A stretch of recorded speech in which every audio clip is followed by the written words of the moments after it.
He's gonna take you back to the past to show you some blasters that kick ass, because it's time for Tag Back, the show where every week we take a look at another blaster from the past to see what it could offer us today in the present.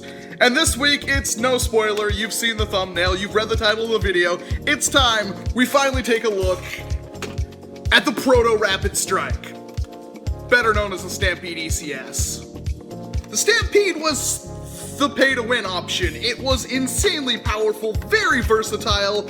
It was the dad blaster. There was always that dad that had the Super Soaker that was bigger than you, weighed about as much as you, and he would never let you hold it anyway, even if you possibly could. That was the dad Super Soaker. This was the dad blaster. This thing is absolutely nuts. And while people remember the Vulcan fondly, this was the blaster that showed that Nerf just wasn't kidding around anymore. Holy crap. Where do I even begin?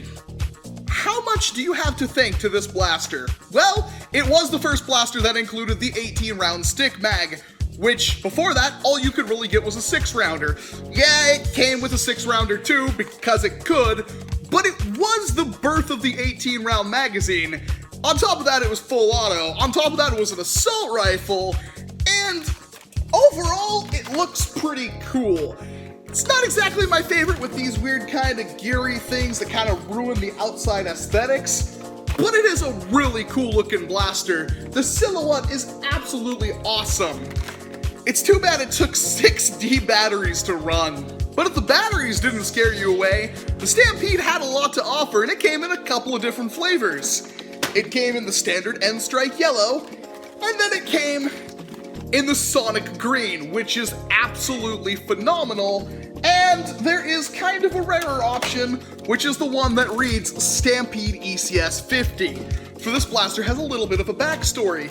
When it was initially leaked or kind of cruising around the internet back in the day, wherever you would go to find your Nerf news, there was a 50-round drum that was shown with it.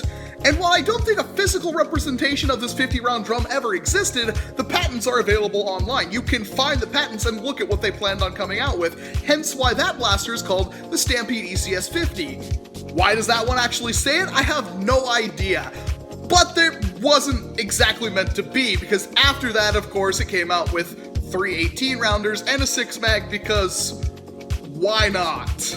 The Stampede had a lot to love. Interchangeable box magazines, nice big carry handle with some peephole sights through the handle itself, lots of attachment spaces, and it came with 2 really cool attachments. The first one is a foregrip that when you press a button, deploys into a bipod, which is awesome. Not only is this probably the most comfortable foregrip I've seen from Nerf, it has a practical application, because all you do is press the button, and it shoots out 2 legs so you can stand it on stuff and easily fold it back up and good to go.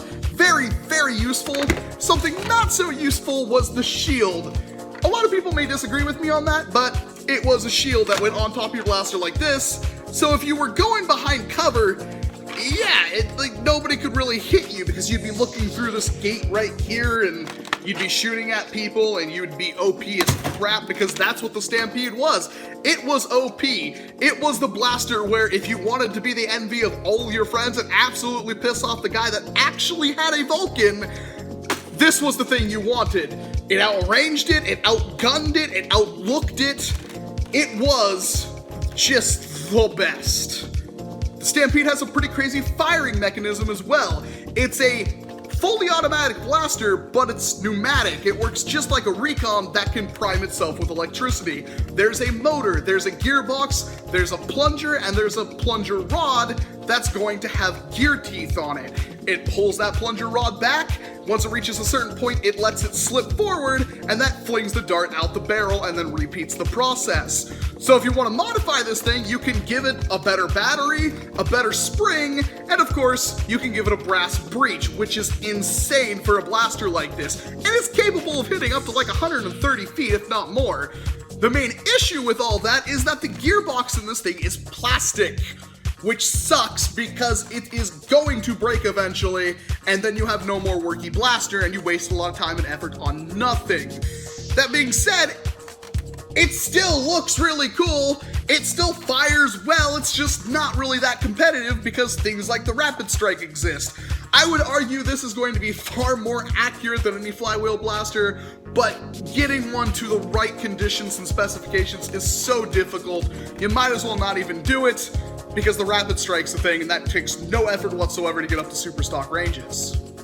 And that's the story of the Stampede, a beautiful blaster with a mysterious past that, while it may not be useful today, is still something worth remembering. At one point in time, this was the face of Nerf. This was the blaster that kind of put Nerf on the map. They hit off well with the Vulcan, but this thing sealed the deal.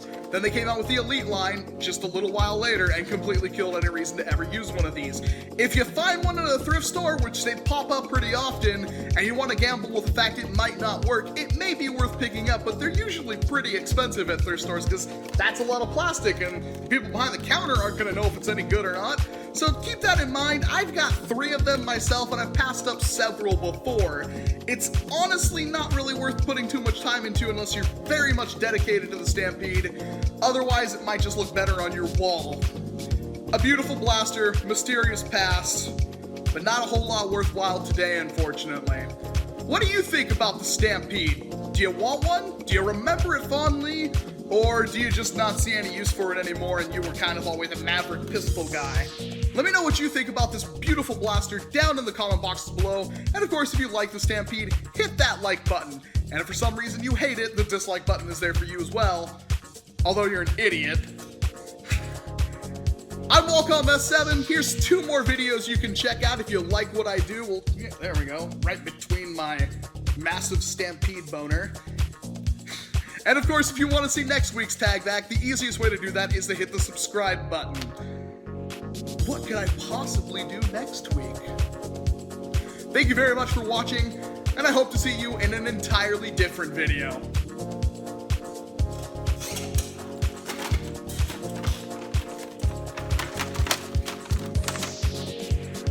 Wacom out.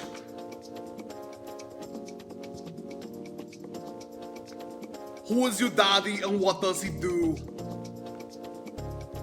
Yeah.